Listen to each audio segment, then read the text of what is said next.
Took me 38 years to get a DUI. I'm so lucky that I did not hurt anybody else.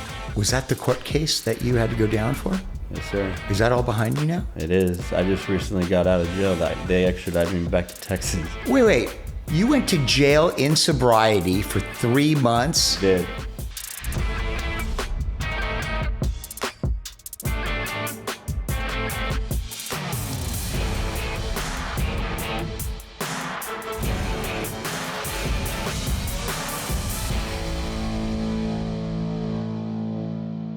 If someone has a problem with substance use disorder, please call One Call Placement. That's 888-831-1581. And if we can't help you, we'll make a referral to someone who can. Please, we're out of time. Okay, everyone. Today we have a very special guest, Shane Neal. Shane Neal is a veteran, and he was a client of mine. I've never done this before. But I thought this was an important episode, and I asked Shane if it was okay, and he was comfortable. So this is new for us. How you doing, buddy? I'm doing good. Thanks for having me. No, it's the pleasure's all mine, bro. You've been a joy from the very beginning. How long you got sober now? It's a little over 18 months now. 18 months sober. Yep.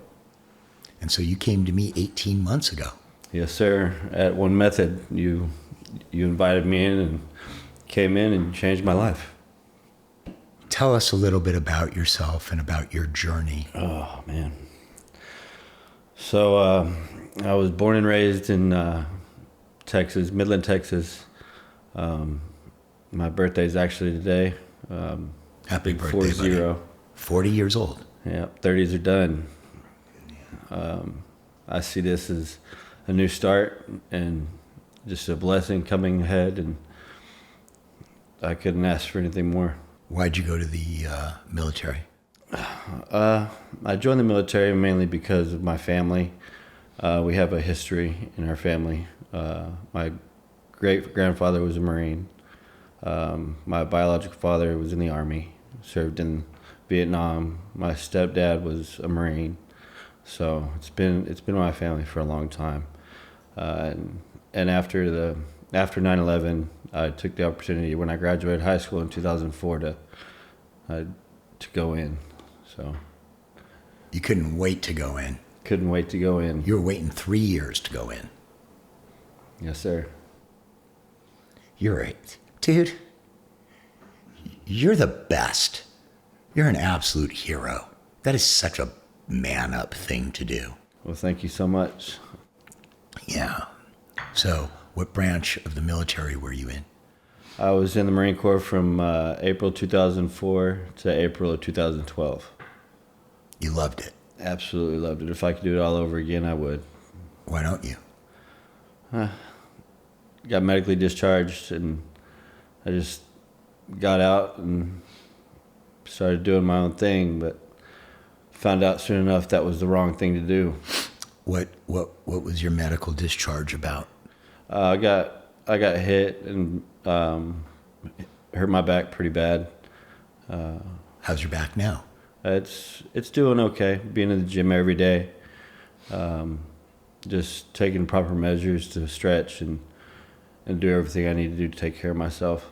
Buddy, if you love that, okay, if you truly love it and the structure, and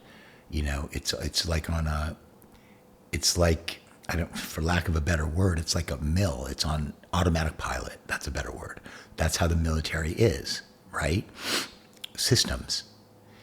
And that's comforting for a lot of people, right? What was your rank? I was a sergeant when I got out. Okay, and you're a sergeant, so you're a boss, right? Yes, sir.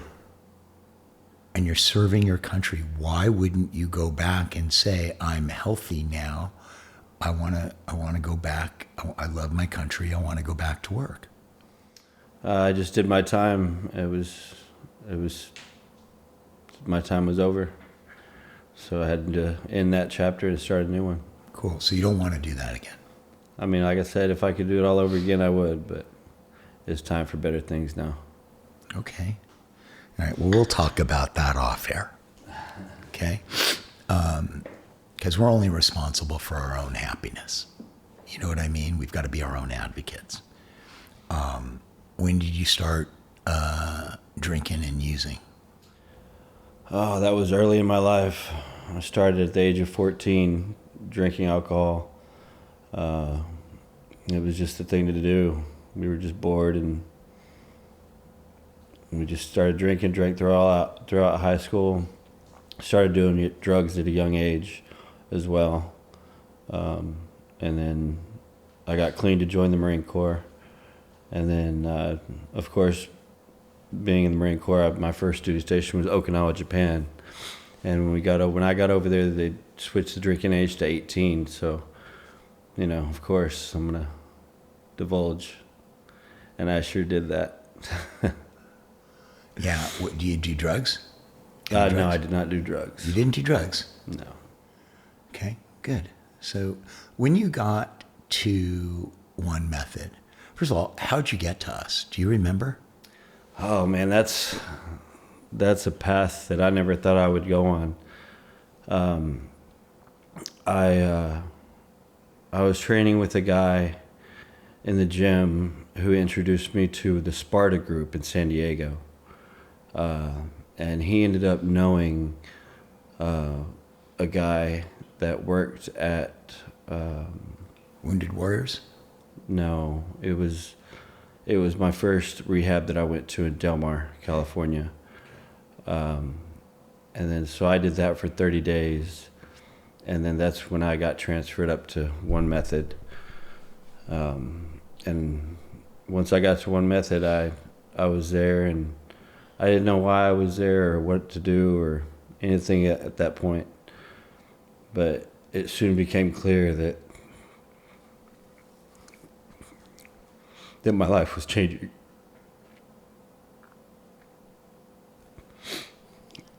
And I give that all up to you. Dude, you did it all. I just provided a safe space. Yes, sir. And good loving people. You did it all. I want to tell the story about you going down to San Diego. Is that okay? Go for it. And you correct me if I'm misstating anything, okay? I want to be pulled up.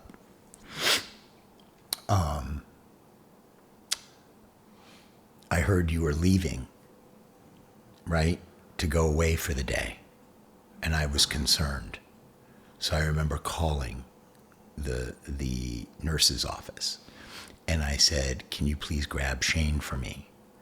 And we FaceTimed, and I saw you.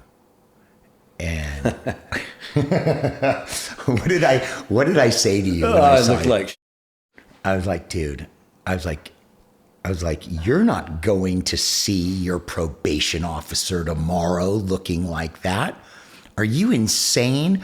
And then I called Pearson to come give you a haircut and shave your beard and do the whole thing, right? Yeah. And when you walked in there, your probation officer did not recognize you, did he? No, he did not. He was blown away. He was blown away and could tell the transformation that I'd gone through in just a short period of time. And what did he tell you?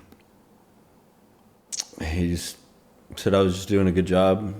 Keep doing what you're doing. And he transferred you, because you did such a good job, to a new officer up in LA, because he didn't want you to have to drive down to San Diego anymore since you were doing so well. Yep, that's correct. Dude, I wish I had a before and after picture of you. Yeah, I'm sure you can find one somewhere. If I can find one, can we put one up? You can do that. Because, you're gorgeous now.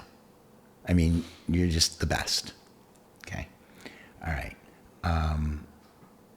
How was your experience at One Method? Did it feel like home? Was it hard to get adjusted? It took me a while to get adjusted, for sure. A new place, new surrounding, new people. And me, as who I am today, or who I was then, at the time, I was really sheltered. I didn't want to participate. I wanted to go. I wanted to leave. But going through the first couple of weeks, 2 weeks, 3 weeks, I started to open up. I started to soften up, you know. And once I completely opened up and participating in every meeting group, that's when I could see myself internally changing. A transformation was happening. And when that was happening, I felt the need to embrace what I was going through and I guess help other people around me. You were doing that, man, because when I was calling down there all the time, I was being told that the other wounded warriors that we were taking in, because I think I grabbed you, there was a guy for wounded warriors, and he came to meet me at One Method, and we didn't have a contract yet, right? But I told him, it doesn't matter, we're going to have a contract at some point. Just send all the wounded warriors to me, please. Right? And you were one of the first ones we got, you know? And we tried to have 3 of them in at all times because that's all we could afford. Yeah. And I was constantly being told that not only were you being of service to the other servicemen that were there, the other veterans, but to everyone. Like, everybody loved you. You were of service to everybody. And just so that you know, that's when the shift happens. Because when you're of service to somebody and you're genuinely concerned for them and you genuinely want to give them your support and your best thinking, right? So what's important is you can't think about your own problems if you're genuinely all in on being of service to somebody else. It's not possible, right? And when you are in those groups, you are listening to other people. You finally started listening to other people's share and story, and right? And when that happens, right, you're genuinely thinking about that person, and you're thinking, God, if you would have only done this, God, I wish you would have done that, or some variation of that. And from somebody else's experience, you're learning. And then everyone's learning from you. And it's really a beautiful thing, right? Yes, that's correct. I guess, I mean, I got really motivated at one point and just started going to the gym every morning, every night, every time I could. The gym in the house? The gym at the house. And people also caught on to that. And, you know, everybody there, including myself, you know, we saw it as a setback in our life. But I give it all up to God because he saw that as greatness. He saw what? He saw that as a greatness in us. The great opportunity for us to internally look into ourselves deeply. And once I did that, that's when I was really able to open up and help other people. You're helping people now, aren't you? Doing the best that I can every day. Where are you working? I'm not working right now. Strictly focused on treatment. I'm still in it. I'm at Totality Treatment Center. Oh, you're there now? Yes, sir. What are you doing there? I'm doing it for mental right now. So you're in a mental health facility. Yeah. How are you feeling about that? I feel great. It's my 3rd time going through, and I never thought I would be doing this for so long on myself. Oh, dude, I'm the most over-therapized person on the face of the earth. I still do my therapy 3 times a week, Yeah. and I'm the executive chairman of a healthcare corporation. It's not something you have to do, it's something you get to do. It's the ultimate luxury. It's how elegant men and women deal with their stressors so that they don't create wreckage in their lives. Yeah, you can't do it alone. No. And the fact that you've been working on yourself for 18 months, okay, is magnificent because you're still doing the work every day. And it takes what it takes.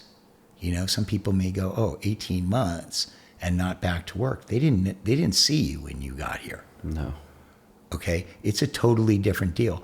But in 6 months you'll have a job, and then you'll do your best, and then, you know, you'll be pissed about that 6 months later because you deserve a better job, and that's what happens to all of us. And then you'll go, once you've had enough pain at that job, you'll go find a better job and rinse and repeat, and you'll just keep doing that. Okay, that's how I did it. That's how everybody does it. Okay? This is so good, man. How long were you with us for? I was with y'all for 7 months. 7 months. Yes, sir. Did anybody ask you to leave? No one. They wanted me to stay. Uh-huh. Sure did. And Until you're ready, baby. Until you're ready to go. yeah, But you found another place because you decided you needed a mental health facility. I did. It was time for a transition. Good for The you. next step. Good for you. You got any ideas for what you want to do? Because I know what you should be doing. I want to keep focusing on myself until I know I'm ready. I want to Excellent. keep helping other people. Let's say you're ready in 6 months. Let's just put it out there. We're not married to anything. Okay, let's just assume in 6 months you're ready to go back to work. What do you think you want to do? I haven't really thought about it, but I do know that I want to keep being of service to others. You need to be working in treatment. Sober living, outpatient, whatever it is, you need to be around alcoholics, okay, helping them so that you're not thinking about your own. That's what I think you need, okay? And I think that's what you'd be happy with. I think that would give you self-esteem. I think it would give you purpose, okay? And you'll have a good life. I think I would really enjoy that. I've thought about it several times. I was in communications outside, climbing poles and doing everything with AT&T, but after being through treatment, rehab for as long as I was, I think this is my calling. Of course it is. Of course it is. It's safe. It's familiar. It's God's work. And it keeps our head right. Because if you and I aren't helping people all the time, we're f***ed. Yep. It's a good life, buddy. I swear to God it is. All the chains are broken. My past has changed. It's time to lead a new me. And I'm focused on that. Good for you. What did I leave unsaid? Because I've never done this before, buddy. I've never interviewed a client before. This is not something I would even ask. It's Veteran Month, and It's Veteran Month, the Marine Corps' 250th birthday. really, Yes, sir. 250 years. 250 years. When did it start? Do you know? November 10th, 1775, Philadelphia. In a bar. In a bar, In a bar. as it should be. Where else would it be conceived? Who would have thought, right? Every alcoholic you would ask. Thank you for being here today. I've found who I am again. What would you tell a veteran who was struggling with alcohol or drugs, who maybe was on the street or living in his car or on his last leg? Find somebody to talk to.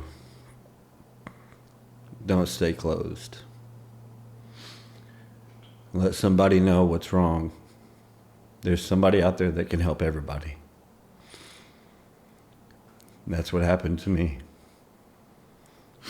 People, I need you to call for help when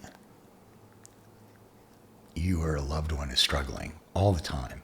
It doesn't have to be here. I don't care. I'm not missing any meals. Believe it. Okay? You can call the SAMHSA hotline. You go to the SAMHSA website. That's the government website that lists all the rehabs. You go anywhere you want. Okay? Do your own research. Ask your doctor what he thinks. You know? Got to go to treatment first. You're lucky, dude, that you were only alcohol and that you weren't doing drugs, because... I had my fair share of drugs, too. When did you stop doing the drugs? May 25th, 2024. What were you doing? I was pretty heavy in ketamine, cocaine. Dude, you're lucky you're not dead. Because everything's got fentanyl in it now. Oh, yeah. I got a DUI last St. Patrick's Day. Took me 38 years to get a DUI, but I'm so lucky that I did not hurt anybody else. Was that the court case that you had to go down for? Yes, sir. Is that all behind you now? It is. I just recently got out of jail. They extradited me back to Texas. They for extradited 3 you? months. You went to jail for 3 months? 3 months. I just got out October 10th. Wait. You went to jail in sobriety for 3 months? Did. No. We should have led with that. Give me that story. How the hell did that happen? You were on good terms with your probation officer. You went down there. He didn't even recognize you. He said it was the best. You looked great. He sent you back up here so that you didn't have to travel. How the hell did that devolve into time? Well, I had a previous charge back in 2019. I was almost off of 6 years probation from that. What was that for? That was for, we'll talk about that later. Oh, God. Did you smack somebody? What's that? Did you smack somebody? Yeah. Okay, that's not, listen. Lack of better words. That's not the worst thing. All right, go on. So then I got a DUI about a month before my probation was up, which popped a warrant in Texas for me. Right. So I love Texas. They don't fool around. No, they don't. I hate California now. Hate it, and I'm leaving. So, yep, like I said, I got picked up August 15th. He went down to check in with my probation, or checked in with my probation officer, got the warrant, and they extradited me back to Texas. Right then. Right then. No questions asked. Like, no, I can turn myself in or any of that. You just did almost a year and a half of rehab. That's what saved me. You didn't even ask me for a letter, did you? No. Why? Because I knew the treatment that you would put me through would save me. Dude, you never asked me for a letter? I had already been through the rehab. I had already been through totality a couple of times. And when the judge saw that, I was just lucky to get out. You should have called me, dude. You should have called me. I would have gone to court with you. For sure. I love Texas. I love Texas. But, I mean, when I was in, I had the opportunity to share my story with the guys in there also. So, a lot of guys actually started to go there. We had church every Sunday and every Monday in there. And we had a lot of guys. I had a lot of guys come in and change their lives too. Really? Mm-hmm. You did that? Yeah. Any fights in jail? Not on my behalf. Really? You didn't fight with anybody? No. That's new. Not one time. That's new. Huh? You were feeling secure in your own skin, and you were tight, and you weren't going to deal with any of the BS, right? I was not. I found my freedom and peace through treatment, to where I was comfortable enough to be in there and got along with everybody. Horrible experience? No. Good for you. Good for you. I'd be scared to death to go to jail. How would It's I not that bad. How would I have done there? How would I have done there? It's all how you take it and how you put it into play. Oh. That sounded really gangster. All right, big man. You're the greatest thing in the world. I'm so proud of you, I don't even have the words. Thank you. All right. Why don't you look into that camera and say, see you next Tuesday. See you next Tuesday. He said it. We're out of time. Please subscribe on YouTube, click the thumbs up, and leave a comment. Please subscribe on Apple Podcast and Spotify and leave a rating and a review. And share the We're Out of Time podcast with others you know who will get value out of it. See you next Tuesday.